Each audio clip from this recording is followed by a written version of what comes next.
We have a great lineup of presenters today from Beneva, formerly La Capitale, and soon to be SSQ merged in as well, Manulife Investments, and BMO in that order.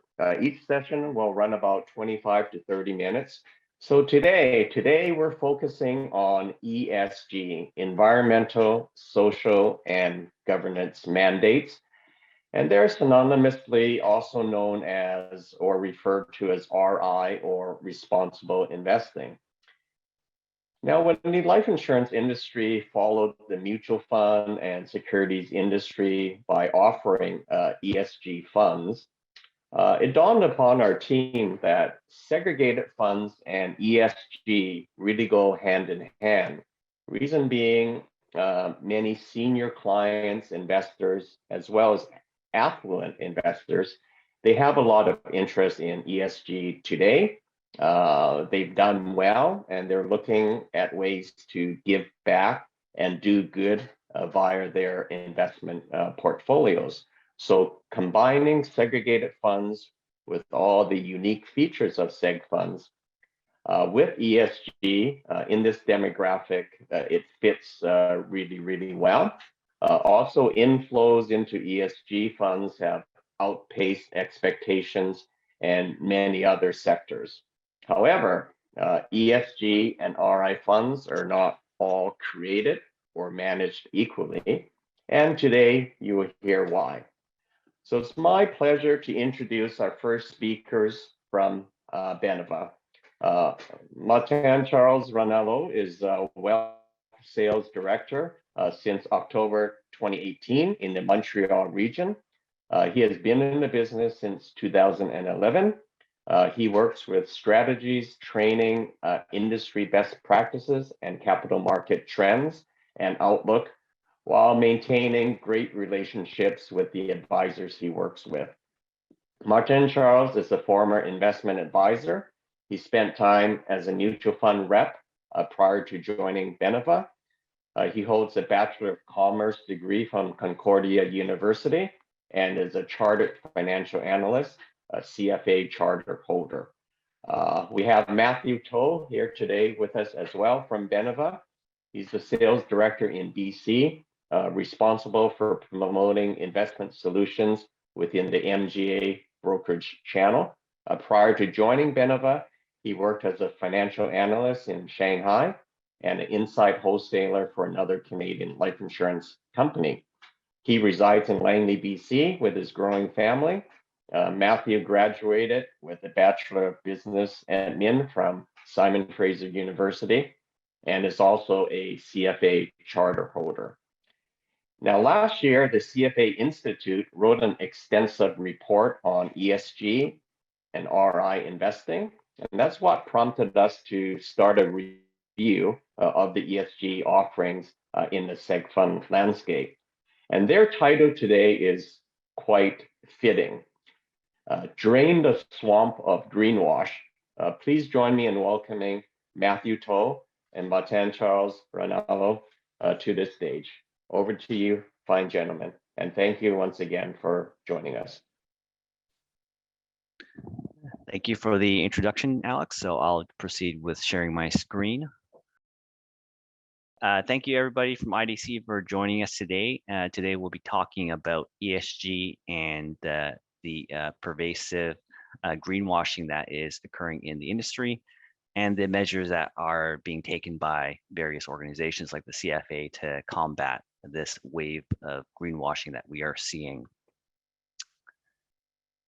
The agenda today is going to be the following. First, we're going to talk about why ESG is important for investors. What is greenwashing in particular?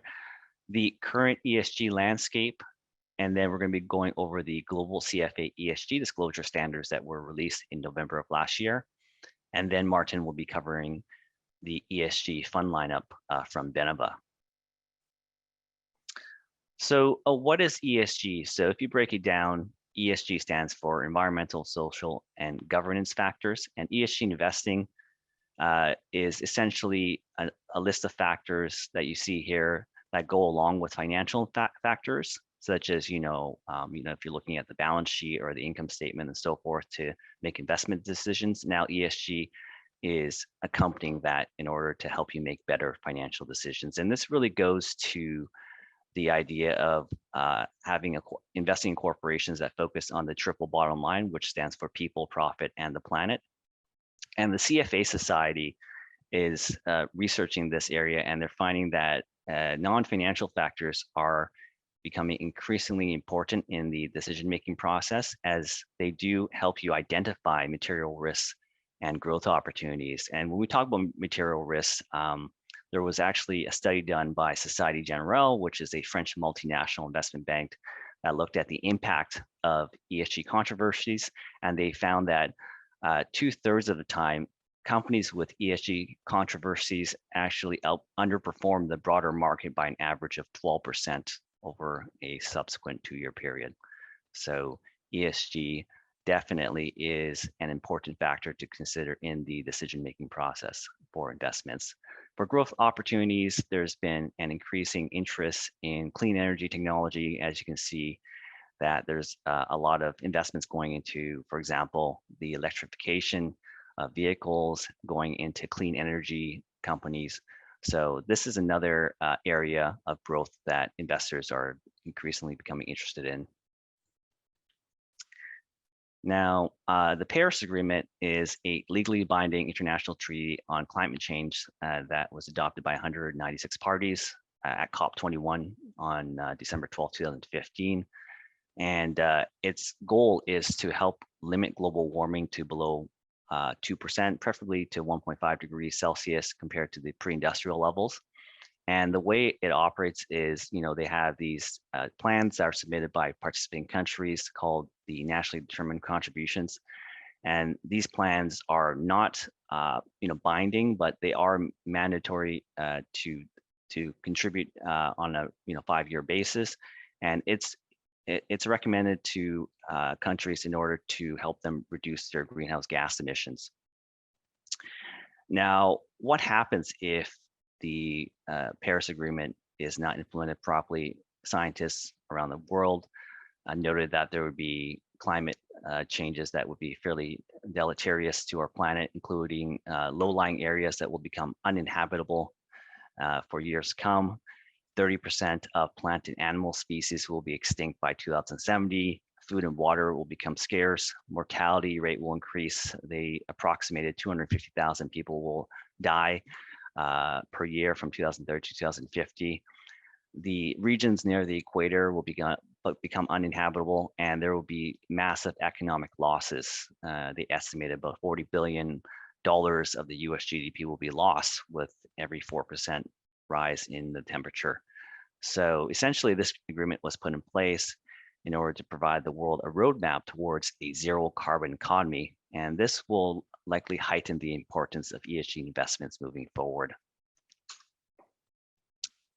Now, why is ESG important to investors? There's 4 reasons that were delineated by the CFA disclosure document. Number 1 is investors are incorporating ethical principles, values, or religious beliefs into their investment decisions. Number 2 is investors want to avoid ESG risks that may negatively impact the value of their investments. And actually, this second reason is helping ESG become more mainstream, as these ESG factors are having a material impact on the investments that people hold.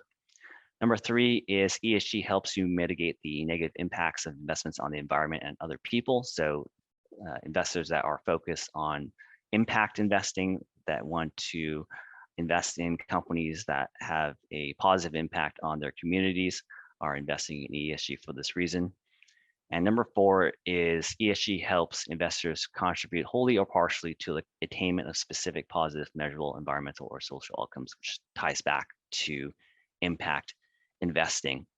And stakeholder capitalism is a philosophy based on a belief that companies have an obligation to go beyond just providing a return of capital to shareholders. Now, investors are demanding that companies become good corporate citizens and to help the community in a positive way. Social media is a big driver of this. So, and once upon a time, if there was an ESG controversy, the PR department for a company would issue a press release stating that they're doing their best to mitigate the disaster, and through the passage of time and just the natural forgetfulness of people, that controversy would be forgotten.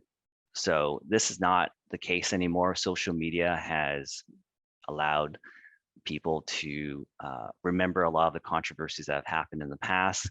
So definitely there is a larger emphasis on corporate behavior when it comes to investments. So that's very important. Next is there was an ESG survey of investment managers to see what was important and what drove the adoption of ESG. So number one was risk mitigation. So there's a number of different risk factors that affect an investment, including environmental risks. Case in point, the BP oil spill that damaged the brand equity and created a direct cost to the environment. Governance risks, for example, Wells Fargo pressured their bank employees to meet aggressive sales quotas, tying compensation to those targets, which led to the creation of millions of fraudulent accounts. And when the scandal came to light, it ended up costing the company more than $2 billion in settlements and fines, as well as the trust of many clients, and hence impacted their stock price.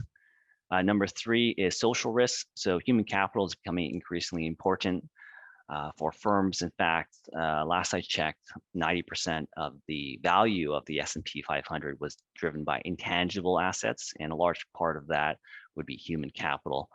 So companies that have, a poor adoption of ESG principles, especially when it comes to the social aspect, they may have bad reviews on websites like Glassdoor, which leads to less people applying for jobs at the company, which leads to a brain drain in that company. And through the erosion of human capital, that company may experience a downward spiral in productivity. The next thing that was important for investment managers is the demand for ESG, and a large part of that is driven by the younger generation. In fact, Msci did a study that showed that millennials were at the vanguard when it came to adoption of ESG investments. And as advisors, and especially advisors that service an older generation, the concept of intergenerational wealth planning is probably top of mind for you when it comes to planning for the future of your practice. So if you are planning to build a fence around your clients and to keep the money of your beneficiaries within your practice, ESG will play a big part in this, because millennials are demanding that their advisors be at least educated in this area and to explain ESG and explain why they should invest in ESG and so forth. So it's definitely worth your investment of time to understand ESG, because millennials are demanding that their advisors understand it. And when it comes to ESG, it's important to understand that there's not a trade-off between profit and principal. There was an old saying that said, there's investments that do well, there's investments that do good, and never the twain shall meet. But if we look at ESG, we're starting to see that there isn't a trade-off between profit and impact investing. So they go hand in hand together. And in fact, a lot of ESG funds have outperformed their benchmarks and their peer groups. So definitely things have changed, and ESG investing is starting to become more mainstream. So how is ESG going mainstream? Number one is there's studies that show there's an increasing amount of materiality when it comes to ESG factors and how they affect the bottom line of companies and the share price. Number two is growing concerns of systematic risk caused by environmental and social factors. Now, there was a book that was released recently called Moving Beyond Modern Portfolio Theory, Investing That Matters by John Luka-Minnick. And basically what he stated was modern portfolio theory says in order to diversify your portfolio, in order to minimize idiosyncratic risk, you can diversify your portfolio, but you still have that systematic level of risk present. And for most investors, systematic risk drives a large portion of their investment returns, especially those who hold index funds. So almost, for example, every portfolio gets pummeled by a global financial crisis. Every portfolio gets affected by the onset of a pandemic. And eventually every portfolio will be affected by climate change. So by collectively directing capital towards companies that adopt ESG practices, we're essentially reducing the amount of systematic risk that is present in our portfolios. So that's another reason why ESG is starting to go more mainstream. Number 3 is shifting end consumer preferences. So, I stated earlier that a large portion of ESG demand is driven by millennials, and they are going to be inheriting the bulk of wealth from the older generations. So that's another driver of ESG adoption. And number 4 is increasing regulatory pressure from European and UK markets. So on March 10, 2021, the European Union released the Sustainable Finance Disclosure Regulation. And this essentially states that certain asset managers and advisors need to make ESG disclosures to potential investors. And this piece of regulation is really the first step in the EU to establish a more comprehensive regulatory regime in sustainable finance. So why should Canadians be concerned? Well, Canadian firms will be experiencing, and they may be experiencing, an indirect impact from their relationships with their EU counterparts. And we can also state that the EU regime may be a bellwether for future Canadian disclosure requirements. We're starting to see massive inflows to ESG funds within Canada just over the last 2 years, according to Morningstar Direct. As you can see, this hockey stick level of hockey stick shaped growth over the last 2 years. It's just been, the interest in ESG growth has been skyrocketing, especially in the equity space. And here's a bird's eye view of the ESG ecosystem. So we have industry bodies that are leading the way in showing the direction of change and encouraging the adoption of standards, regulations, and frameworks. Then we have, the frameworks that play a key role in promoting transparency within organizations and stakeholders when it comes to ESG disclosures.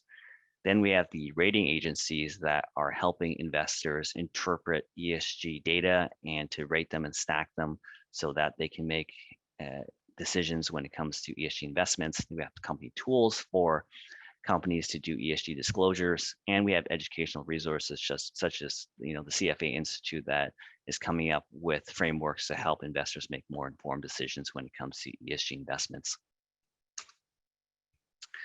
The Msci is one of the rating agencies that investors use to determine how to research ESG investments.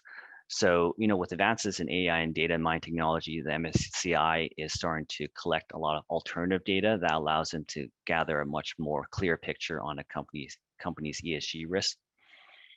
So for those of you, for example, for those of you who are unfamiliar, tailing dams are used to store water and waste that come as products from the mining process, and they can cause catastrophic damage to nearby communities if they crumble. So using alternative data sources, Msci was able to ascertain that China has one of the highest risk profiles when it comes to tailing dam risks.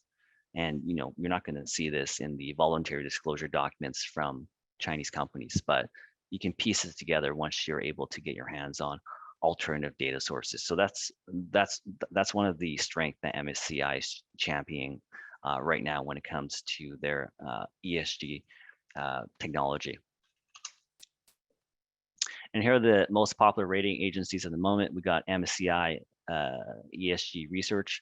We also got the S&P Global ESG Research Institute, and we also have Sustainalytics, which was acquired by Morningstar. So you'll have their ratings within the Morningstar software. And they all have different methodologies to rate the ESG level of the different companies that they cover. And what are the benefits of receiving an ESG rating? Number one is lower perceived operational and reputational risks if you're rated on a high ESG scale. potentially better performance because your brand value is enhanced and you're getting more inflows due to the rising popularity of ESG investments and increased access to capital. An interesting byproduct of ESG investments is that there are talks of a commodity super cycle that may be occurring in the next couple of years. Over the last decade, we've seen a different story. You know, the shale boom, a strong dollar, trade wars, falling Chinese consumption, among other things, which has led to a price dip in commodities, which in turn has led to chronic underinvestment in the infrastructure behind, extracting various commodities. So this resulting decline in investments has prevented capacity growth in commodities, which, especially in the hydrocarbon space, the divestiture by investors for ESG reasons has really compounded this underinvestment problem. So because of our demand for commodities right now, and because there's been an underinvestment in critical infrastructure to extract commodities from the earth, we may see an elevated price in commodities for a long stretch of time. So that's been an interesting byproduct of ESG investments. So next, we move on to the rating correlations between MSCI, S&P, and the Sustainalytics platforms. Now, as you can see here, there's a very low degree of correlation between these rating agencies, which puts to doubt the dependency, the reliability of these ratings that these companies have on various holdings. In comparison, the correlation between debt rating agencies is over 94%. So that means that investors have a stronger degree of confidence when it comes to using these ratings from these debt rating agencies versus the ESG rating agencies. So what is greenwashing? Greenwashing is when firms intentionally or inadvertently mislead investors about a product's approach to ESG investments. And Ian Tam from the Institute, the Morningstar Investment Research Institute, said that right now in Canada, there's no standardized classification. Nothing's been enforced by regulations. So that's really given a lot of freedom to fund manufacturers to market their funds as they see fit. So that's been an issue, this inconsistency when it comes to ESG disclosure. So this has given birth to this phenomenon called greenwashing, where firms may intentionally or unintentionally mislead investors about their product's approach to ESG investing. And based on the survey release, there is a major concern for greenwashing, among other reasons for ESG investments. And I did mention this idea of financial materiality, which is very central to the concept of ESG investments, because, in this day and age, there shouldn't be a trade-off when it comes to performance and impact investing. They should go hand in hand. The case in point, there was a recent issue with Deutsche Bank's asset management arm, DWS Group, which was under investigation by the U.S. Securities and Exchange Commission for allegedly overseeing their ESG credentials across its $1 trillion fund range. So due to the probe, there's been a massive amount of attention on the company, which has created a downward spiral on their stock price. So definitely, this case and many others underscore the importance of ESG and how it can really affect companies in this day and age. Another case would be Dieselgate, which happened 7 years ago, where Volkswagen admitted in 2015 that they were cheating the US diesel engine test, sparking the biggest crisis in its history. Volkswagen admitted to circumventing the emissions control system in about 550,000 vehicles that they sold to the US. And this has cost the world's second largest automaker more than $32 billion of euros in vehicle retrofits and legal costs so far. So in conclusion, while ESG has become central to the capital allocation process for investors and corporations alike, the disparities between today's ESG ratings limit their usefulness in extracting meaningful insights about companies' financial resiliency and long-term value. So the path forward should focus on the fundamental analysis of ESG value drivers and reconciling rating methodologies. So until our rating agencies develop a degree of consistency among each other. There's a larger degree of focus on how companies disclose their ESG data. And it's the closest analog I could think to this would be the dieting industry, where when we buy food in the grocery store, there's packages that say keto certified, for example. So if you're a person that cannot eat too much sugar, maybe you're pre-diabetic or you're diabetic and you can't eat too much sugar, you need keto certified food. You may purchase a package that says keto certified, but without looking at the label and looking at how many grams of carbs there would be, because keto certified can mean a range of carbs. Some may be keto certified but still have 12 grams of carbs. Some may have 0 grams of carb, and so forth. So the lack of specificity is concerning.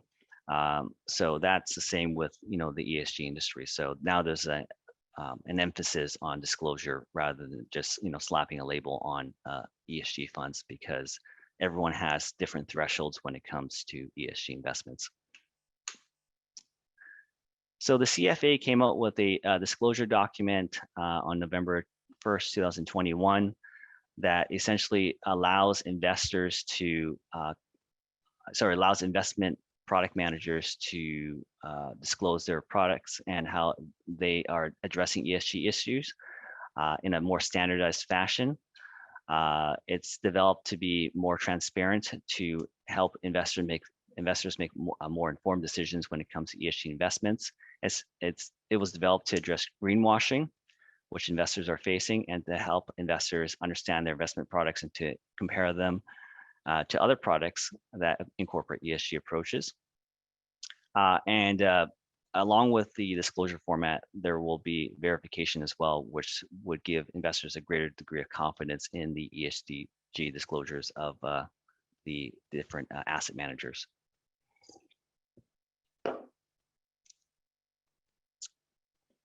So in a nutshell, how is this being addressed? So this is a very simple picture that explains it.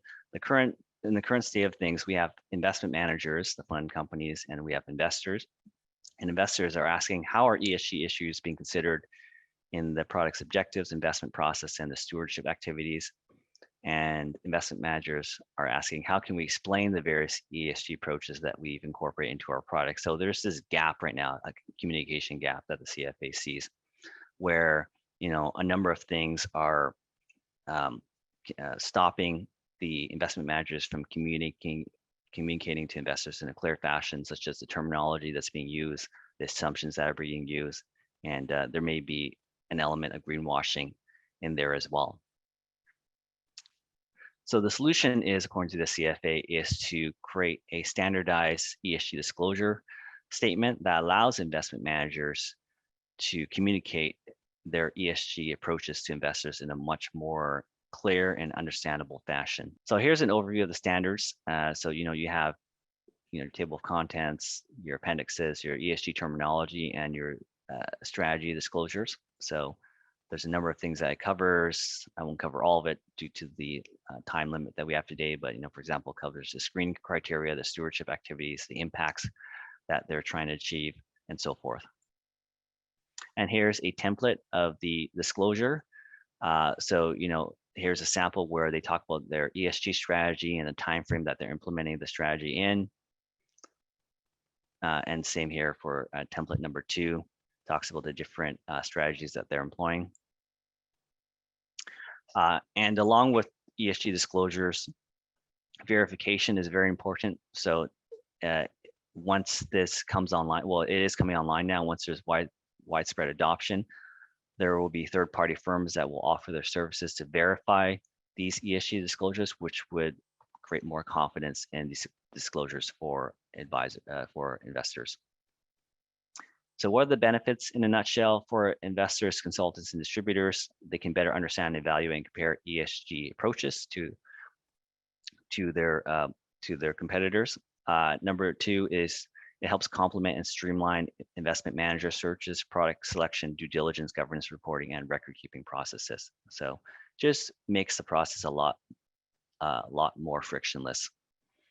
for investment managers, it facilitates the sale and distribution of investment products. It helps them save time and effort in responding to requests for proposals, RFPs, and due diligence questionnaires. So this is more on the institutional side, where investors may send RFPs to investment managers to explain their ESG strategies. And this can be time consuming because the questionnaires are fairly heterogeneous. So, one investor may ask a set of questions and another investor may ask a totally different set of questions, which can be time consuming for the investment manager.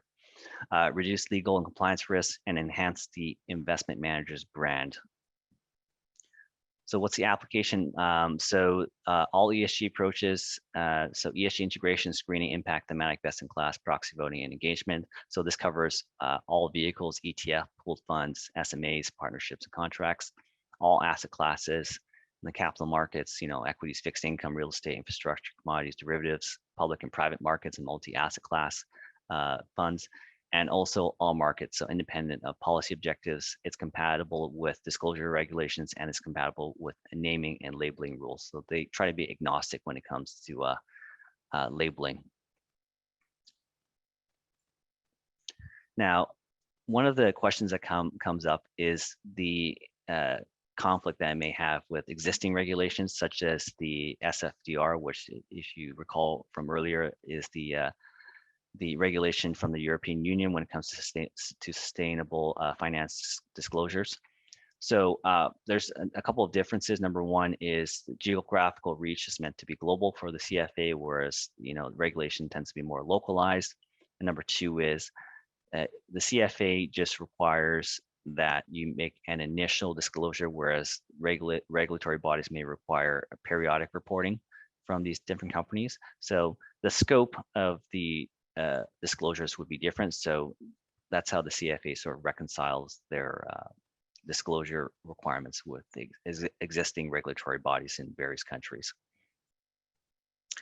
In the next steps, what is the CFA going to do? They're going to release more documents such as the assurance procedures document, the handbook, and optional templates to, again, increase the adoption of this CFA disclosure document. And so that's all for me today. And I'll hand it off to Martin. So Martin, I'll just move the slides for you and you can go ahead. Perfect. In the interest of time, I'm going to go through my deck a little bit fast, but if anyone has questions or would like to meet on an individual basis, I'll be more than happy to go into details as to the strategies available at Beneva to invest in an ESG strategy. So we recently added a few years ago the Global Sustainable Growth Equity Fund from AGF Investments. Although it's relatively new on our platform, I do want to point out that this fund has a very long track record under its mutual fund equivalent and has over 30 years of track record in existence. As a matter of fact, it is the first ever sold ESG strategy in the country, right? So very, very long track record. And I want to come back to what Alex mentioned in his introduction earlier, that not all ESG funds are managed the same way. It's not a new approach to investing, but the popularity of the ESG thematic has increased drastically over the last few years, as Matthew highlighted earlier. And the point that I want to make is with the AGF strategy, they utilize an approach that we call thematic. So they're going to look for companies that operate in 4 broad themes that are energy and power technologies, waste management, pollution and controls, water and wastewater solutions, and health and well-being. And to share with everyone an example of a corporation that the portfolio managers will seek is Trex. So if any of you have recently done some yard work in your homes to rebuild a deck, Trex, they manufacture composite material to build decks, and the raw material that they use in their manufacturing process is actually recycled plastic. And they don't quote me on the exact statistics, but they use over 1,000 pieces of plastic bags for each composite piece that they manufacture. So from an ecological standpoint, it is an extremely beneficial manufacturing process, especially when you compare it to the alternative, which would be to use treated wood, which, for one, from an ecological standpoint, is extremely ineffective due to the fact that, for one, you're cutting down trees, but also the process of treated wood involves a large chemical process, which involves which leaves behind a large a carbon footprint. Now, added to that fund, they actually measure the carbon footprint for every dollar invested in this portfolio. So these measures are actually quantified by MSCI World, which Matthew highlighted earlier. So for every $1 million invested into this fund, well, keep in mind that you're actually having a positive net impact on your ecological footprint, which could translate into removing approximately 9 cars off the road, or 21 fewer metric tons of burnt coal, and or 53 acres of forest, or 96 fewer barrels of oil. So there is a quantifiable positive environmental impact by investing into this strategy.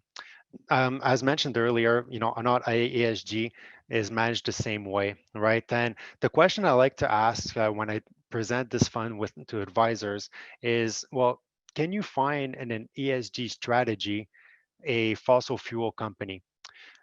The answer is yes. Technically, you can. And the reason for that is because the interpretation of what an ESG fund is varies widely across the industry, right? So for that reason, you can technically find a fossil fuel company in an ESG strategy, which will not be the case in the AGF strategy that I'm highlighting here. So it will completely exclude any fossil fuels, tobacco, weapons manufacturers, gambling, alcohol, right? So any investment thematic that's, for lack of a better term, that's has somewhat of a controversy will be completely excluded, and will instead seek investment thematics that you see on the bottom chart that I highlighted earlier. Now, how to integrate this strategy in the context of a portfolio, and what are the added benefits other than, turning your investment from a more ecological approach, as previously highlighted? Well, Matthew also highlighted something interesting earlier, that one of the often sought after benefits of integrating ESG in our investment process is higher potential returns. Now, higher potential returns can have different interpretations. It can be absolute returns or on a risk adjusted basis. Now, of course, I have to be careful with my wording here, because nothing is guaranteed, but from a risk adjusted uh, potential return benefit, well, the AGF Global Sustainable Growth Equity Fund has a huge diversification benefit. And as we all know, a well-diversified portfolio, well, is and a good complement with other core holdings, can put the odds in our favor of managing risk over time. And what I want to highlight on this chart is, if you analyze the top 10 holdings of the AGF strategy compared to their passive benchmarks, which whether it's the MSCI ACWI, which is the global index, the S&P 500 in the US, or the TSX, well, notice how different the composition of the AGF strategy is. So, and I want to add to that, that this fund has a 97% active share. So quickly reviewing what's an active share, it's a measure as to how different or similar you are to your passive index. So a very high active share, such as is the case with the AGF strategy, indicates that you're very different from your passive benchmark. So although it is a very focused strategy, it is within the context of the fund very well diversified, as you can see. So it is well diversified in terms of sector allocation, and it is a global strategy. If you look at the table on the left-hand side, one one statistic that I really want to highlight is the MER at 2.06%. Okay, so that's the management expense ratio. The fee of that fund is at 2.06%, which is extremely competitive, not only in the space of ESG strategies, but really in the very broad category of global equity funds. Now, quickly talk about performance. So this strategy became a global strategy in 2015. So initially it was launched in 1991, but it was more of a Canadian-focused equity strategy. And in 2015, AGF opened the borders of that mandate and gave more flexibility to the portfolio managers to invest across the globe. So the long-term track record of that fund is not super representative of its current strategy or current approach. And also wanted to highlight the relative underperformance since the start of this year, which is largely due to the lack of exposure of the fossil fuel industry, which has been by far the biggest the best performing sector so far year to date. To continue on the relative underperformance, I wanted to share this slide with you, which shows that historically, since the over the past 7 years, in periods of time where this fund underperformed over a 3-month period, well, the following 3, 6, and 12 months have generally led to an outperformance of this fund. So we're still very convinced in the strategy and the prospects of that asset class, and going forward with the decarbonization in our economy, that this thematic becomes extremely relevant. So I'll go quickly about this fund, about this slide. If you want to have an idea as to how you can position that strategy in the context of a portfolio, what we did in the Quebec team is build model portfolios that you can use in recommending to your clients. In this case is the balance 60-40 allocation. There's 5 portfolios in total, but I wanted to share with you an example of what these portfolios are, and I'll be happy to send you the complete portfolio details for all 5 investor profiles as a follow-up to this presentation. Very quickly, for those who are unfamiliar, what are the key benefits of using La Capitale as your investment providers? Well, for one, we are the most competitively priced seg fund providers in the country. Why? Because we offer the exact same management fees as the benchmark mutual funds. So all of our strategies offered at Beneva come from independent third parties. And if you compare the equivalent mutual fund alternative MER compared to what's being offered on our platform, it's exactly the same MER. So you get the same investment, same fees on the investment, therefore same returns net of fees, and we guarantee all the deposits at 100% in case of death for all deposits made before the age of 75. And the last point I wish to make is that, of course, being a insurance product, you can name one or many beneficiaries to the contract, making the estate planning for your clients more efficient. So with that, I will conclude the presentation, and I'll be happy, Matthew and I will be happy to answer any questions or comments that there may be. Thank you once again, Matthew and Martin Charles. Great presentation and highlighting the AGF fund and, of course, the report from the CFA Institute. And what I would like to do is introduce our District Vice President from Manulife Investments, Don Sutton. Please join me in welcoming Don Sutton from Manulife Investments, and he will introduce portfolio manager Patrick Blaise of the Manulife Climate Action Fund. So over to you, Don and Patrick. Thank you for joining us today. Thanks, Alex. Can everybody hear me okay? I appreciate the time today, Alex, and thanks for the kind words on the introduction. I know that we are sort of up against the time limit now, so I will make it brief. We are very thrilled to have Patrick Blaise on the line today. Patrick is a senior portfolio manager with Manulife Investments. He manages and heads up the Manulife fundamental equity team. They manage funds such as the Fundamental Income Fund. They also have just recently been charged with the Manulife Climate Action Fund. a new fund that we brought to market just over a couple months ago, just over about a year ago, where we wanted to align ourselves with forward-thinking types of mandates that manage towards an ESG premise or an ESG focus. Manulife has one of the largest ESG teams in the world, and one of the highest rated teams in the world. So I'll let Patrick get into that. But again, in the interest of time, I'll cut right to Patrick and let him start to talk about sustainable investing on a global scale and how he incorporates ESG on a daily basis into the portfolios that he manages, and focuses in on the Manulife Climate Action Fund, a fund that we've gotten tremendous feedback on and tremendous interest in, as clients start to want to be more involved in their investments and want to be more involved in how those investments meet international standards of environmental and social governance. So without further ado, again, Patrick Delace, lead portfolio manager, senior portfolio manager of the Fundamental Equity team. Patrick, over to you. And again, I think any questions that we have along the way, we'll save them and either answer them at the end or answer them by email with our follow-up after the presentation is over. So thanks again, Patrick, for joining us. I'll pass it over to you. Thank you, Don. And so many passions, fly fishing.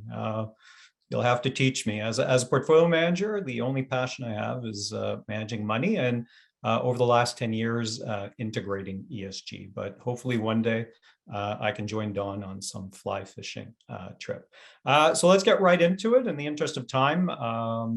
I've got a number of slides, but let's start off just saying, listen, part of Manulife, big insurance company, but a big asset manager, over $1 trillion of asset management, assets under management. And what it means is we can invest, and we've really made a commitment to invest into ESG.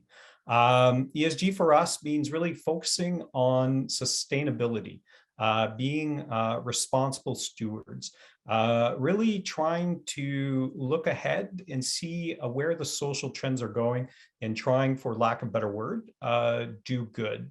Does that mean we need to sacrifice returns? We don't think so. And we'll talk about the returns of the Climate Action Fund and really its outstanding outperformance.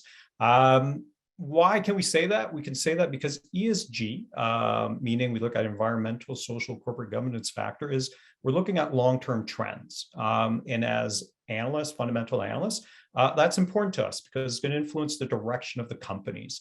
The other thing too is it's about making sure that companies are being efficient. But efficient in the right way. And I'm going to give you an example of FedEx and UPS, two companies we all know because they're delivering packages to our doorsteps every day these days. And I'll show you how focusing just on costs was not right, but being efficient is the right thing. And the other thing too is it lowers risk because you're looking at the risk and the opportunities, but not just at the company level. It's also about systemic risk, making the environment better, the investment environment. Think of climate change. Listen, we know addressing climate change requires an investment. We know it requires changes. Sometimes we don't think it's good for the company, but if you take a broader look and you say, hey, if we let this continue, bad things are going to happen. GDP will be 10, 15% lower. That's going to impact every company. So what might not be good for one company is really good for the overall system. And at the end of the day, good for that company as well. So those are the broader items that come in when we think about ESG. So ESG, we can do good, and it can actually be really good for investments. But you know what? Implementing it isn't easy. It starts first and foremost with a culture of ESG. And I'm proud to say that part of Manulife, we really live up to that culture. And it starts at the very top. It starts with Manulife, the corporation. For example, and I like proof points. I mean, everybody can say anything. And let's face it, the previous presenters talked about greenwashing, which means people make grand statements, but they can't back it up. So let's back it up. 40 billion of green technology investments at the insurance level. That's a lot, probably one of the biggest, if not the biggest in Canada. Secondly, commitment to gender diversity. Close to 50% of the board is composed of women. At the executive rank, close to 50% are women. Not many other financial companies can say that. And last but not least, the third proof point I like is Manulife is committed to science-based targets. What does that mean? It means that they've committed to the highest standards to address climate change. No other Canadian financial institution has done that. So that really speaks to Manulife looking forward. But that's drilled down to the investment division as well. I can tell you that at Manulife Investments, we live and breathe ESG. It's integrated everywhere. We signed up to PRI in 2014 before it was fashionable. We've received an A+ from PRI 2 years and probably 3 years in a row once we see the 2021 results. And last but not least, we've actually been designated a leader by PRI. Why is that really different? Well, it's because we're only one of 20 asset managers to receive that in the world, and the only Canadian asset manager to receive that recognition from PRI. And the ones of you that don't know PRI, they're the global standard when it comes to ESG. So we really live and breathe a culture of ESG. And by doing that, it's actually drilled down to the investment teams. When it comes to the investment teams, and to us, it's really the right way of doing ESG is integrating it into your investment process, meaning how does ESG impact the way you're going to invest? So you've got all these risks, you've got all these opportunities, and we'll get into example of these in a minute. Okay, how are they going to impact your investment decision? And that's really key. And I think it's made my team much better. And I'll show you the performance really to back that up in a minute. So that said, though, ESG has gone beyond integrating, meaning if I was to go back 10 years when we started doing this, it was all about, okay, how is ESG going to impact our investments? And I'll give you examples of those in a minute. But now it's gone to a level where, you know what, a lot of our investors, by talking to them, want to invest according to their values, meaning, you know what, I have a specific view on where I want to see the world going to, and I want to invest aligning with those values. That's what makes me comfortable. And at Manulife, we're proud to say that, listen, we listen to our clients and we bring them the right investment propositions. And that's why we've basically built something like the Climate Action Fund. That's why we have an Asian ESG fund. That's why we have a high yield ESG fund. Those are the reasons that now we have these products, because our clients have requested it, and we think we can bring together a strong value proposition where we maintain the returns and we deliver on these values that our clients are looking for. So ESG, what it means to us, it means that first and foremost, we integrate, and this really means we do a really deep dive ESG assessment. Secondly, we're stewards of capital.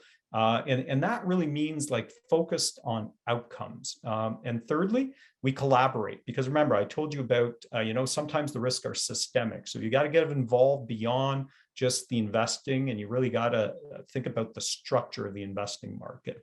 So when we talk about the first one, which is really about integration or ESG assessment, well, we'll look at the environmental, the social, and the governance issues. So think of environmental as, for example, the best example I can give is climate change. And we'll get into that, and the impact of carbon costs, whether it's taxes or regulation. These have real impacts on every company out there because the regulations are coming fast and furious. Second, social. Remember, I told you I'd talk about FedEx and UPS. Well, what are social issues that can impact companies? Well, FedEx, UPS make the same amount of revenues.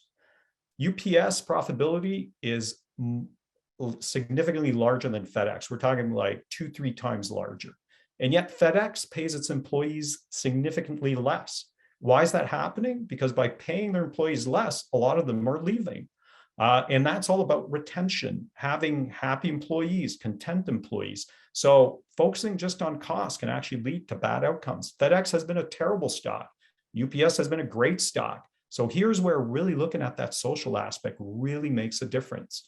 And then corporate governance, listen, it can massively impact your outcomes on your stock. So it's really important to have a good grasp of how management's allocating capital. What are they doing with the dividends?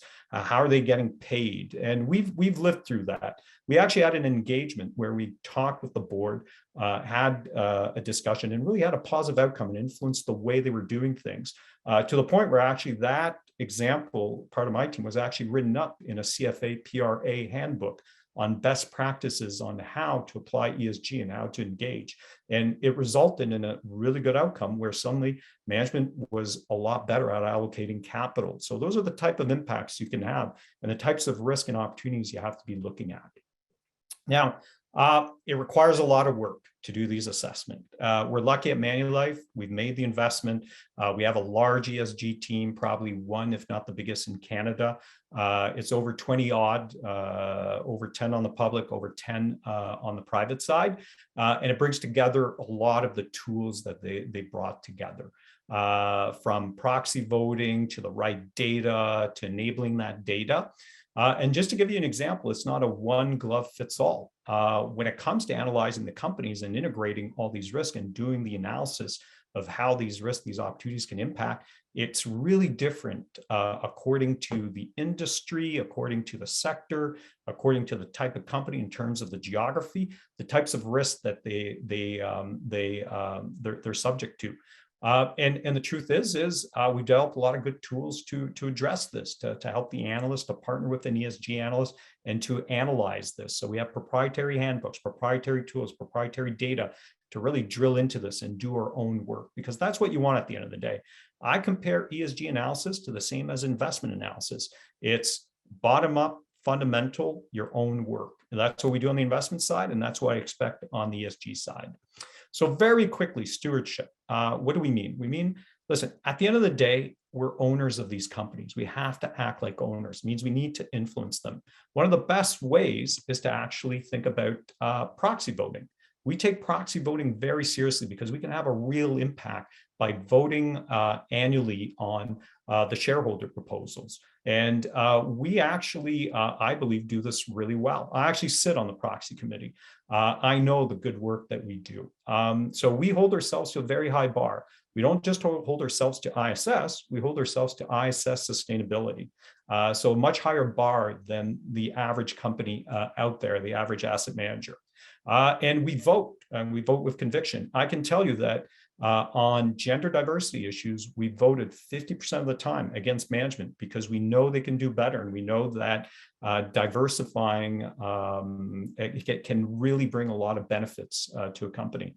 On climate, we've actually voted over 50% against management because we understand the risk of that issue and it needs to be addressed. So we're really pushing and nudging the companies in the right direction. But you know what? Proxy voting is great. The best way we like to address these is by outcome-based engagement.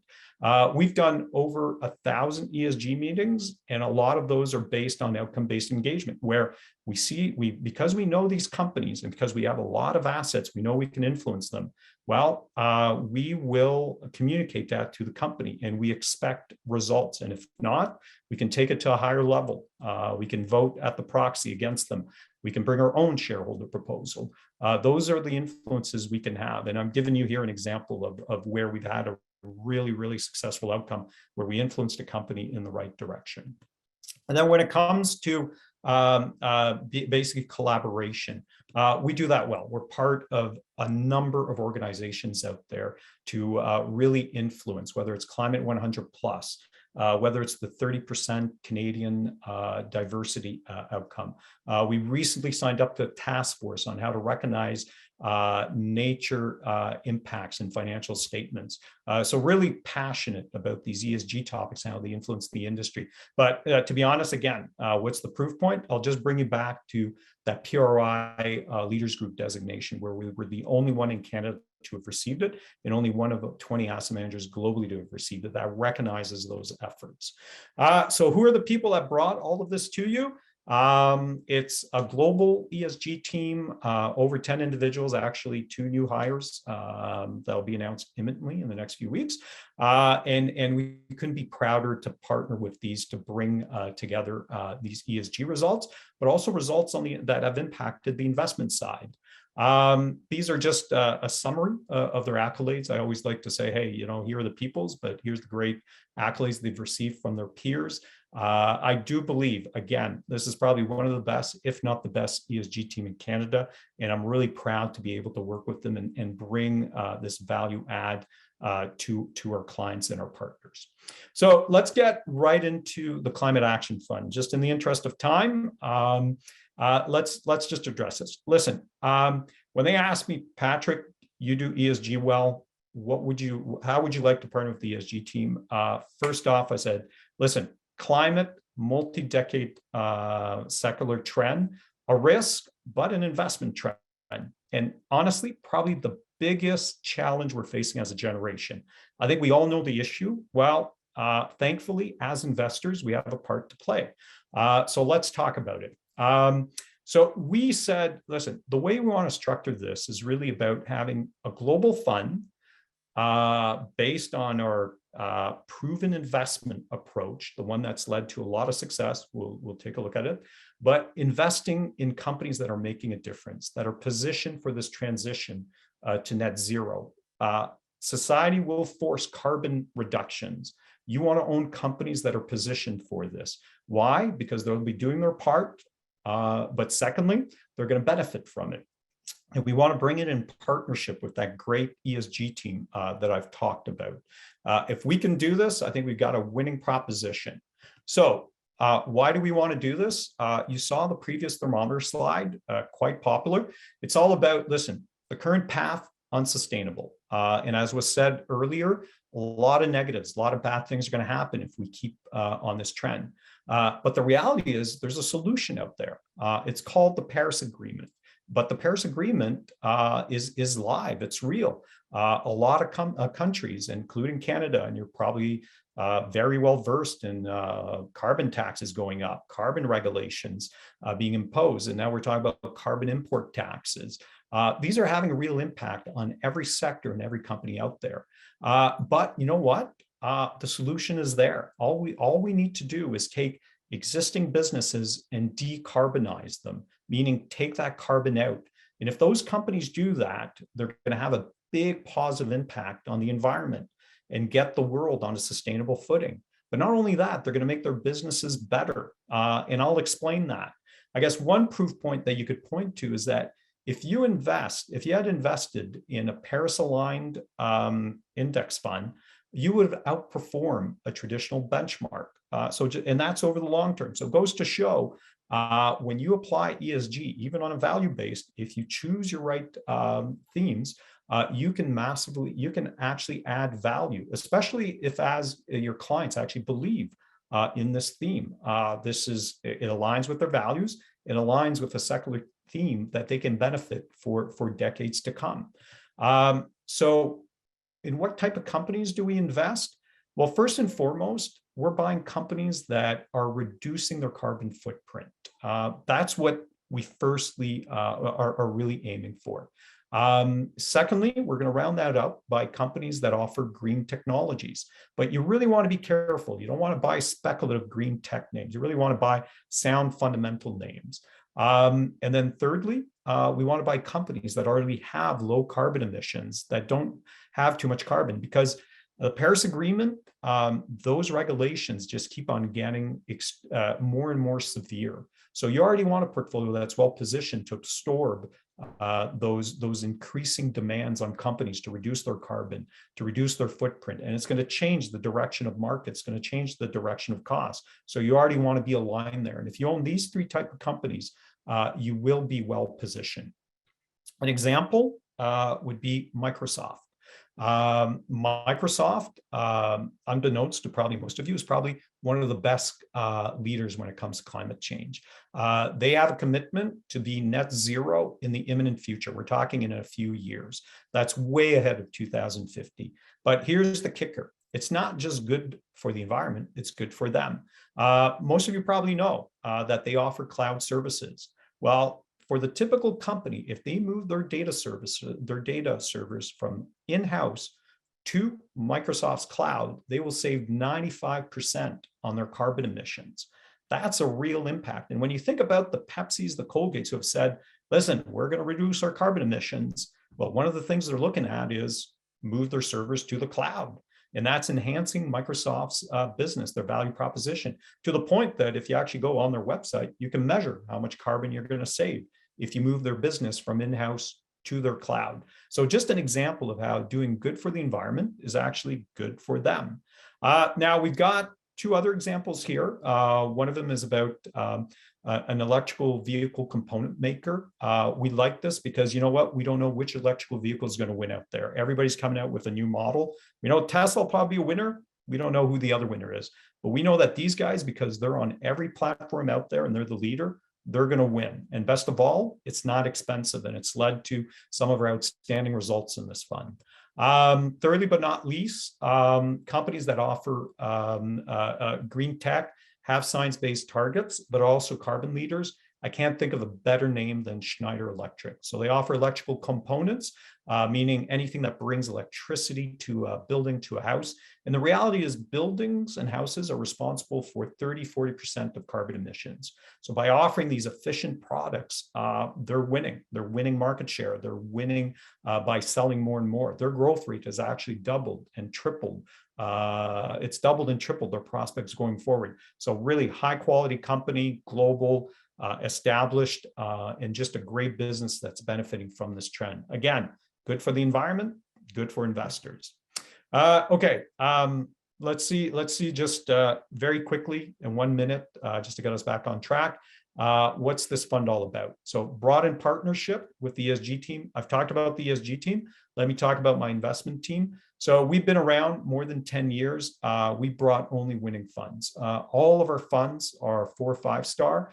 And if you actually look on 5 years, you know, by hitting singles and doubles, never home runs, we really think about risk adjustment. We're top decile in almost every fund. For example, fundamental equity, first percentile on 5 year.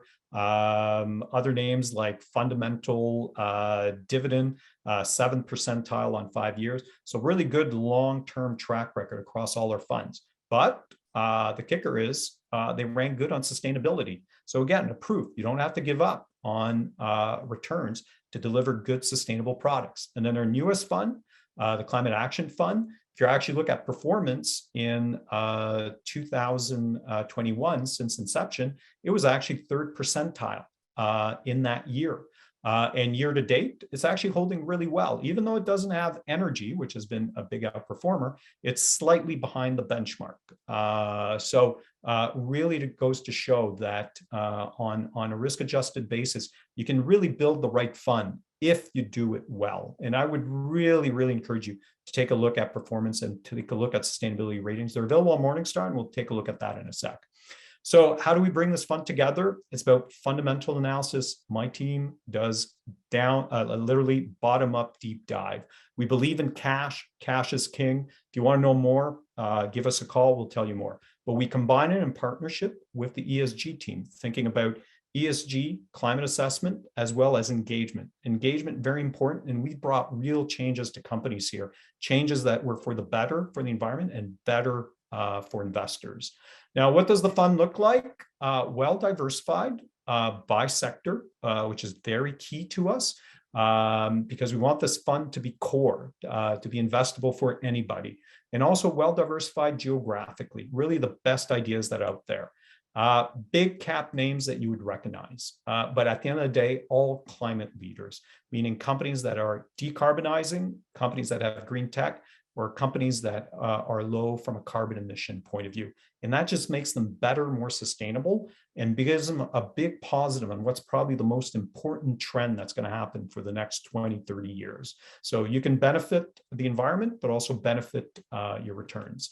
And the proof's in the pudding. We talked about greenwashing. Well, you know what? Our answer to greenwashing is to show you the stats, to show you what this fund looks like. And if you look on the climate front, it knocks it out of the park. It has companies that are committed to reducing their emissions, almost twice as much as the Msci world. In the middle, you can see it has almost twice more green tech exposure than Msci world. And thirdly, it has significantly lower carbon emissions than the Msci world. But that doesn't mean that you give up on the social and the corporate governance. Companies that usually do well for climate do well on the social and the corporate governance. You can see from a diversity perspective, also a very good fund. So those are just the type of quality companies that we can bring to the forefront with this fund. So let's wrap it up. What does this Global Climate Action Fund look like? I talked about the performance. Well, let's talk about the sustainability. And on Morningstar, you can see it actually ranks first percentile sustainability. And that's really about just doing good work, bottom-up work, bringing all those ESG capabilities I talked about, combining it with my team, and then bringing forward great companies that we believe will outperform for the long term because they're established, we have valuation on our side, and you know what? They're really well managed from an ESG perspective. So I'll just stop there, Alex, and I'll hand it back to you. Thank you very much. That was an incredible presentation. I do believe we have a couple of questions, and I'll let my colleague Graham Allen handle those. Perfect, Alex. Thank you. Patrick, that was fantastic. Again, apologies for the delay in getting you started. I know you were waiting around early to get going, and your passion and enthusiasm, we could probably give you another hour and you would have kept on going. But quick questions here. Do you believe there will be a larger increase of ESG strategy adoption amongst businesses? Or, for example, will it be mandatory? Do you see that being mandatory? Or will it be a large divide between the businesses out there that have a pro-ESG versus those who actually meet the criteria of fulfilling an ESG strategy? Okay, so the truth is we're seeing it day by day. We're seeing every day companies hold themselves to higher and higher ESG standards. Part of it is actually regulation, but the truth is it's just in their best interest. A lot of companies now are looking forward and seeing the direction. One proof point would be science-based targets. I alluded to it. I didn't really get into the details. But it's a UN initiative about really backing reduction in carbon emissions through science. So these are companies, they'll put forward a plan, it'll be reviewed by scientists, and they'll agree, okay, this is a viable plan. The company's not just making proclamations and really not living it up. It's backed up, it's analyzed, and then it's followed year after year. Well, we're seeing every month, like close to tens and hundreds of companies that are applying and then getting the commitment approved. So it just goes to show. I'm talking about environmental, I'm talking about climate, but that goes everywhere. For example, there's a 30% gender diversity club in Canada. More and more companies are signing up to it. 30% is a minimum, or we're hoping for more, and we hold them to more. But it just goes to show that it is a big trend. But as investors, remember, it just makes the companies better, more sustainable. So we shouldn't be afraid of it. We should embrace it in at the very least a measured way and in the right way. But I'm confident that's where most companies are headed. And one quick one before we let you go back to your passion of managing money. How long has the fund actually been around? What's the actual time frame that the fund's been available? Yeah, so all of our funds have been around for more than 10 years, except for the Climate Action Fund. It was on the institutional, it's more than a year. It's a year and a half because my team actually manages half our AUM. So we went from 500 million to 10 billion over the last 10 years. Half our AUM is institutional. And because of the success on the institutional side, we decided to roll it out on the retail side. Almost, I think, honestly, in the next few days, it'll be a year. So it's been around for a year. Thank you once again, Patrick. And of course, Don Sutton and his team at Manulife for the tremendous support and bringing Patrick to the IBC World Source Advisors today. Without further ado, it is with great pleasure that I now introduce one member of the BMO Insurance and Global Asset Management team, Rose Nguyen.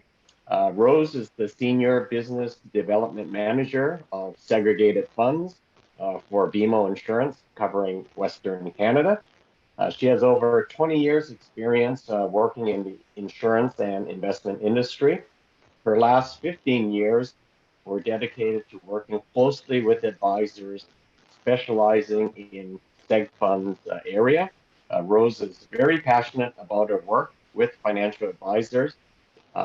to provide the best service and best resource possible. Rose has a BA in economics from Simon Fraser University and also holds the CFP and CIM designation. Rose is a self-proclaimed foodie, which is not too hard to do here in Vancouver, travel enthusiast and mother of 2 active children.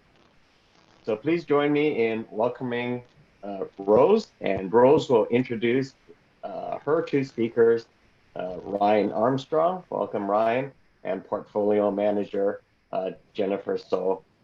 Welcome, Jennifer. And Rose, over to you. Thanks again for joining us.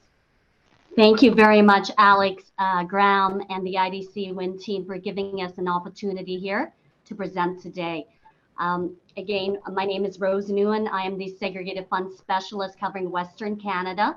If you are on the East Coast, and you may know my counterpart, Carolyn Young, who covers Quebec, parts of Ontario, and the Atlantic provinces.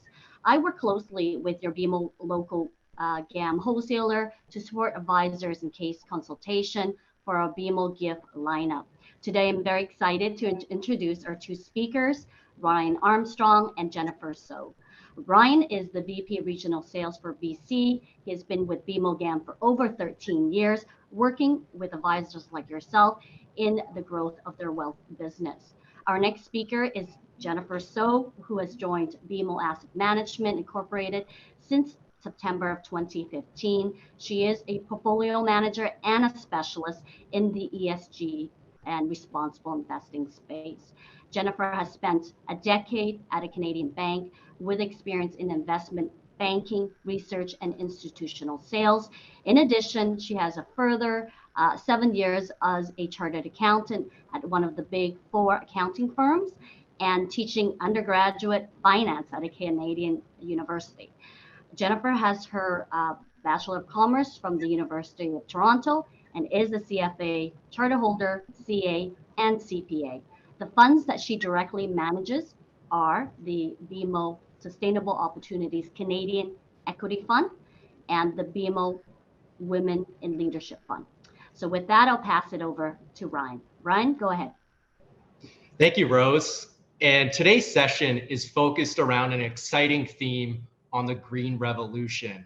It is a really exciting time in the investment markets because we're hearing and seeing more about this topic than ever before. But I want to start off by defining a couple of acronyms and themes that you might be familiar with or maybe not at all. These acronyms and themes are responsible investing, SRI, socially responsible investing, ESG, investing based on the environment, social, and government factors, and lastly, clean energy, focused on a cleaner and more sustainable source of energy. Simply put, the choices we make shape the world we live in. The decisions on what products we use or what investments we choose will impact the generations to come. There is a growing desire to use or influence to contribute to a more sustainable future. So today we're going to cover the following topics. What is responsible investment and why is it important? Why ESG investing now? How ESG can improve your investment portfolio? And lastly, meet the BMO Sustainable Opportunities Global Equity Mandate and the BMO Sustainable ESG Balanced Portfolio. But first off, why BMO for responsible investing? Responsible investment is a core competency at BMO. On a leadership perspective, we align with our culture values and it's embedded in our organization. Someone mentioned on the call earlier about joining the PRI. We joined the PRI back in 2006. Our track record, we're a large dedicated ESG resource team as well, dating back over 20 years. You can see on the history of innovation going back to 1984. In terms of breadth of product, we're market leaders in a range of ESG products and solutions, both on the active side and on the ETF side. Active ownerships, we're one of the leading proxy voters in Canada. We have an extensive global engagement on our voting program here at BMO Global Asset Management. So let's start off. One of the questions that comes up that I get in the field is ESG just a fad? The fact is simply not true. The demand drives the increased interest in responsible investment is growing rapidly. And the assets are following in this space are constantly increasing. On this chart of Canadian AUM in sustainable funds, and clearly you could see that the trend is very much increasing. This has been happening in Europe for many years, but it's also steadily growing in Canada and the US. Accordingly to Morningstar report in 2021, there was 3.4 billion in assets that were invested in funds and ETFs, a significant jump from the previous year back at 17.4 billion. So you can see that the sustainable fund space continues to be a domain of a handful of major asset managers. I just have to look back at one of our mandates, the BMO Sustainable Global Opportunities mandate, which has added over 300 million just over the last year. So ESG and RI is very much topical, yet clients don't ask about it. They're not going to call you up and talk about what is this ESG. They're going to ask about megatrends and issues such as climate change, aging demographics, healthcare, and tech innovation. So even though they may not know the subject, right? They know the terms. They know what they're learning about in terms of ESG and how they can relate in understanding and how you can deepen your relationships with your clients. From an investing perspective, we all know that getting a tailwind from a megatrend can be very powerful for an overall return basis. So I'll just give you an example. I just have to look at the ETF space looking back in 2000 and where it is today. The FANG stocks excelled in 2010, and in 2020, ESG tailwinds are starting to gain steam. So why ESG now? There's key drivers for responsible investing. Number one, intergenerational differences. As younger generations start to invest, there's a growing demand for responsible investment solutions and sustainable outcomes. Number two, the benefits of risk management, which Jennifer will highlight in the next segment. Increased academic evidence that companies with better ESG business practices can improve risk-adjusted returns over the long term. And number three, increased regulation. So a top-down intervention from government. So you're seeing more policies and tax incentives for companies to move in this direction. There's also a growing intolerance associated with corporate ESG incidents. So these ESG incidents have proven to be negatively impacted in terms of the stock price. And we see that time and time again. I will give you a few examples. I have to look back at a company called Fairfax that had a massive data breach. Volkswagen had false emission testing, had to do with a corrupt board of governors.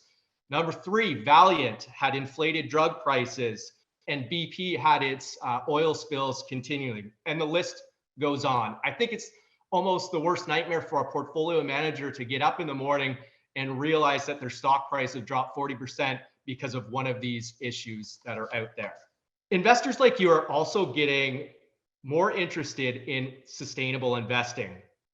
A lot of people believe that momentum is coming from a generational shift. So millennials and Gen Z. And while their values are vastly different from generations before them, you can probably say from this slide that baby boomers and Gen X also believe that sustainable investing is more important now than it was 5 years ago. When you couple the shift of investors being more interested in responsible investing with the fact that over the next 10 years, a large portion of these assets will change hands, and we talk about this on the estate planning side over and over again, millennials who are on average 30 years old today, Gen X who are 45 years old today. So this topic is a great way to involve the next generation of families. Have you ever thought, I really wish my kids were smarter with money? talking about responsible investing is a great way to get them interested. So what BMO has done, which helps to identify ESG persona, we created a My ESG digital quiz. Very fun, very interactive, with 6 questions. Each question is specifically designed from a statistical analysis to understand investors' beliefs and behaviors. It's an easy, interactive way to identify your ESG investing personality. It takes just 2 minutes. The link is www.bmo.com/myesg. So go check it out. It's a great way to connect and have clients participate. Also a great way to connect with the whole family as well. So now looking at some of the solutions that we provide. We provide here at BMO on the seg fund side, a BMO balanced ESG portfolio. It's a well-diversified portfolio with key investments that deliver high potential returns based on the risk profile. So what we do and how we build this fund, we invest in ESG companies that align your investments with values. We achieve your investment goals with actively managed portfolios. It's an access to an all-in-one solution, diversified across the globe, and access to obviously financial planning tools, like if you want a dollar cost average, things like that. We also have the BMO Sustainable Global Opportunities Equity Fund, which has been around for over 5 years, making a positive impact through a discipline of sustainable investing. 30 to 50 high quality growth names that are hitting those ESG criteria. And last but not least, the BMO Sustainable Global Balance Fund, which is a 60-40 portfolio. Again, very diversified. It aligns your investment values, ESG, equity, and fixed income within the solution. So I'll pause here to summarize what we just talked about before I pass it over to Jennifer. Responsible investment is an important now. Investors' preferences are changing. Number 2, responsible investing means taking ESG principles into account. Number 3, ESG can impact investments. Potential negative and positive impacts reduce portfolio risk. Number 4, we each have a unique ESG investing personality. Check out the BMO ESG digital quiz. And last, number 5, BMO ESG Investment Solutions, a unique offering of solutions purpose-built for investors who want to drive ESG outcomes and contributing to a better world. So at this point, I will pause and I will pass it over to Jennifer. So today I wanted to give you a high-level overview of how we approach responsible investment, or ESG, and really dive into 2 aspects in more detail. The first of this is the key themes that we have highlighted and we're going to be focusing on as a firm, and that's regarding climate change and social equity. And then secondly, I wanted to give you a deeper dive and give you some tangible examples of engagement, which really is a key tool that we use to support these initiatives. So, why is responsible investment so important, and why is it important now? I think it's something that's very topical that everyone has kind of heard of, but really at the end of the day, the choices that we make shape the world that we live in. So decisions like where to shop or what we invest in really can impact the future. And I think there's really a growing desire to feel confident that we're making responsible and ethical choices. And, these choices can really affect both your financial life and the world. So at the end of the day, the future does not look like the past.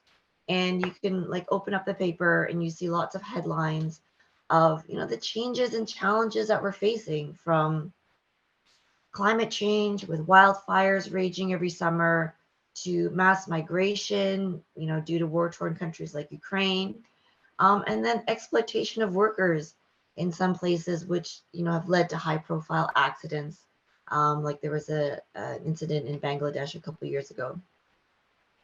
And I think as individual investors, we now realize that urgency for that role that we can play in supporting the change we need for a more sustainable future.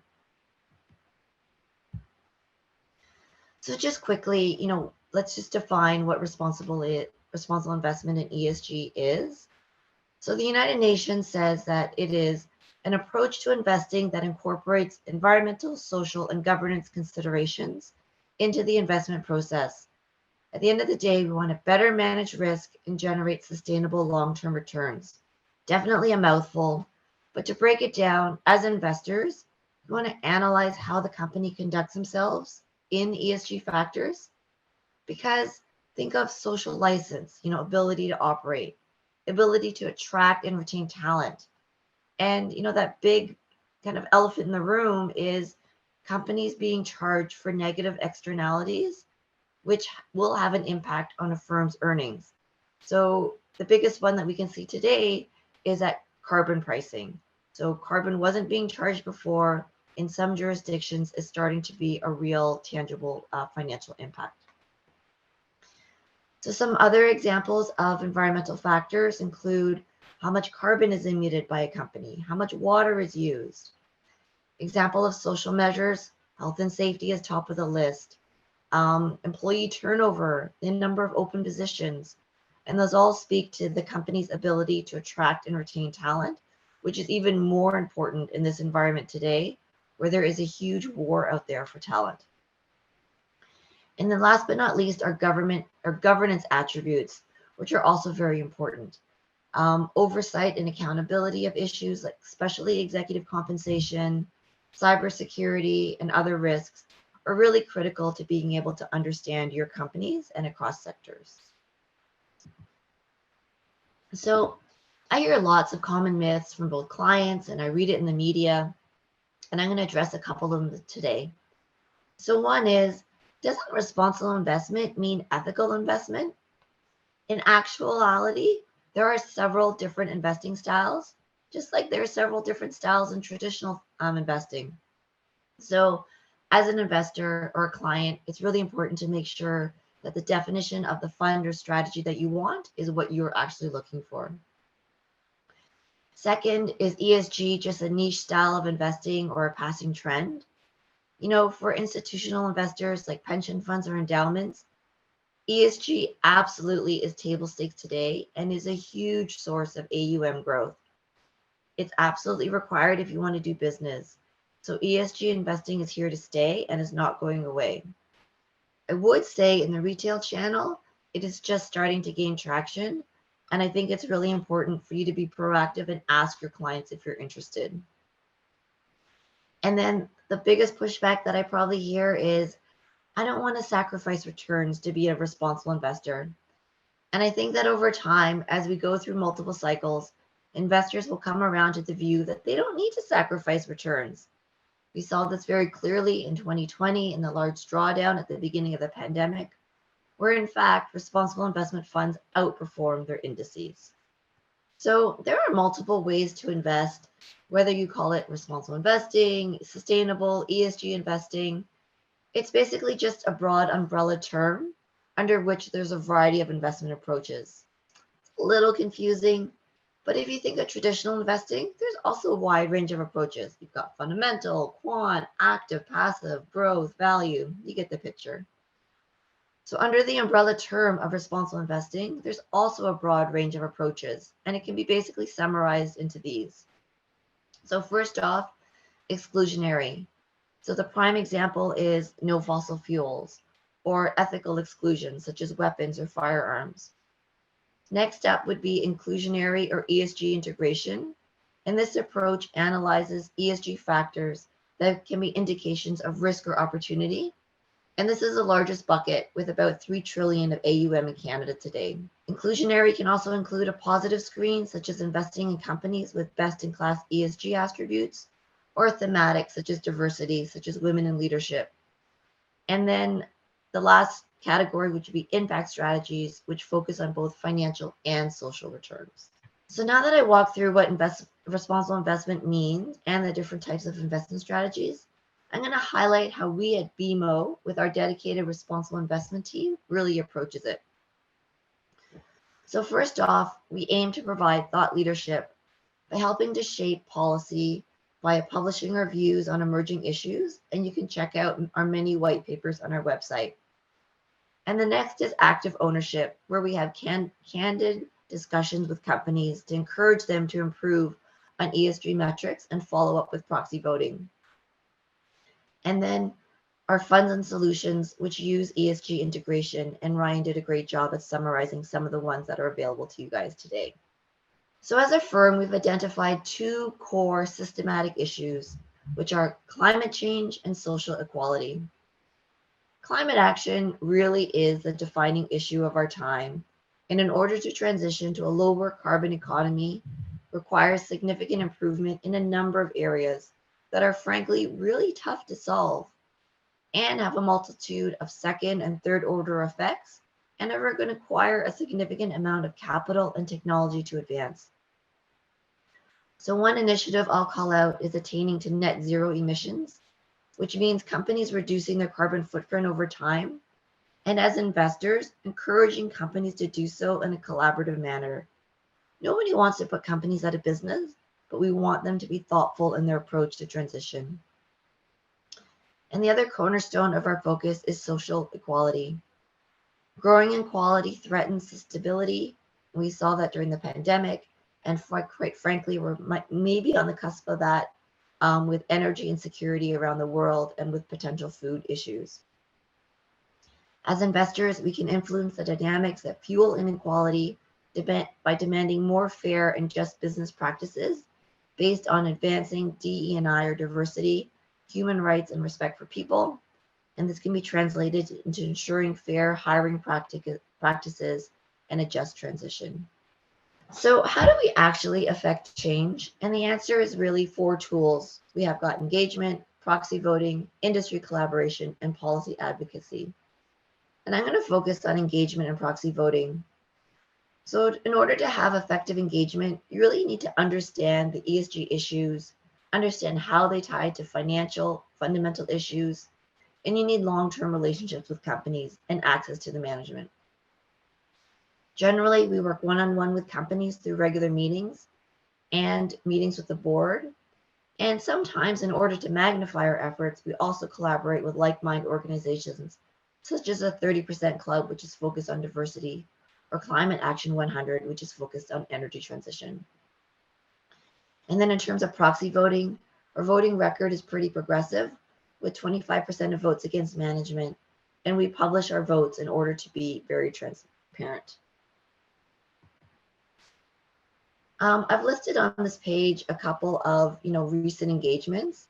Some of these are not owned in our responsible investment strategies, including Suncor and Exxon, but we've engaged with them over a number of years. For Suncor in particular, we focused on engaging on them integrating climate goals into their executive compensation, and I'm happy to say that that's a milestone that we can kind of look to as a proof point of engagement working. For ExxonMobil, we've encouraged them to set net zero targets and voted to support climate-related shareholder proposals for the last couple of years, which means voting against management. Under social issues, we signed an investment statement calling on top pharmaceutical companies to better align with World Health Organization vaccine goals, and specifically engage with Pfizer on how vaccine equity is tied to their corporate strategy and executive compensation. And then on Amazon, I myself flew to Seattle in December. It was actually my first travel trip since the pandemic. And I spent a day and a half with Amazon, talking about health and safety, working conditions, specifically at their fulfillment centers, and on their climate goals. And then lastly, on governance, we've engaged actually just a couple of weeks ago with the chairman of the board at TD, and on a variety of issues on shareholder proposals on climate change. And this is an ongoing engagement. We meet with the chairman of TD every year. And then on CN, we've engaged with them over a number of years about the board and their governance and turnover. And I'm happy to say that this year they actually adopted all of our proposals. So this is my last slide, and it's basically just to showcase that BMO responsible investment is a core value throughout the enterprise. We've got many accolades to back up being named to the Dow Jones Sustainability Index, to the 15th most sustainably managed company in the world by the Wall Street Journal, and then closer to home at BMO GAM, We're taking a leadership role from founding the Climate Institute to being a founding signatory to the Net Zero Asset Managers Initiative, where we're committing our strategies to being in line with the Net Zero 2050 transition. So I'm going to stop there and turn it back over to Ryan. Thank you, Jennifer. I'll open this up for any questions with Alex as well, but I just want to thank everyone for listening to our presentation. As Jennifer mentioned, we simplify the process with expert oversight.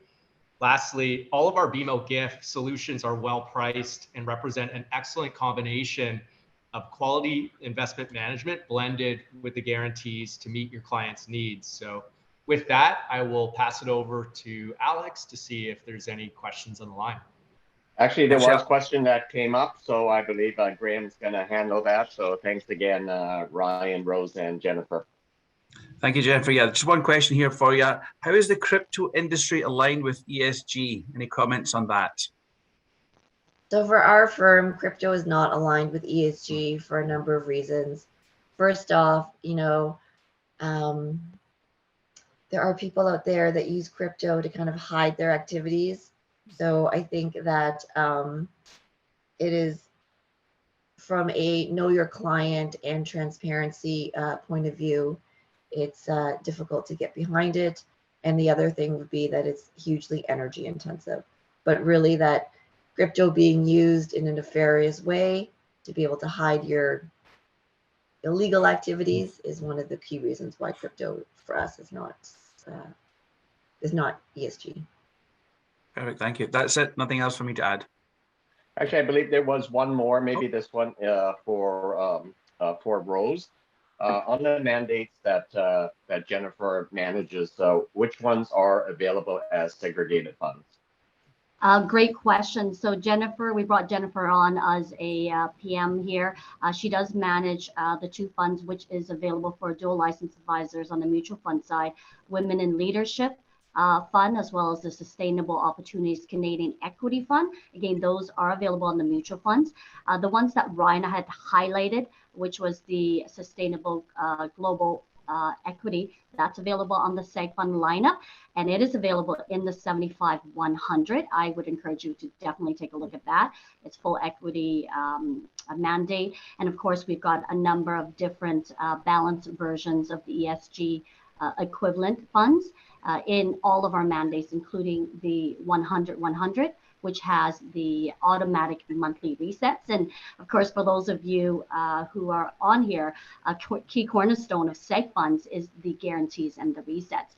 And I would encourage you to look at our contracts, very, very interesting resets on the 75-100, as well as the 100-100, again, which offers monthly automatic resets. So after this presentation, I can definitely send out more information for those who are interested. That's great. Well, thanks again, Rose, Ryan, always good to see you, and Jennifer, thank you for your time today. So I guess that sums it up. And again, what a great series of presentations today from Beneva, Manulife, and BMO. And both Graham and myself and our team are confident that ESG will open up a new market for all of you. And again, combining segregated funds with ESG is really, a winning combination. And again, for those of you that are too shy to ask questions, send them to Graham or myself, and we'll get them answered from the two portfolio managers or the two CFAs from Beneva. Once again, thank you to our advisors for joining us today. Thank you for your time. We always appreciate your business. Just a quick plug for our next meeting. Don't forget the Spring University Day on April the 20th. And thanks again for Lisa and Wendy behind the scenes for assisting us. So thanks again, and hope everybody has a great day. Thank you very much. Thank you.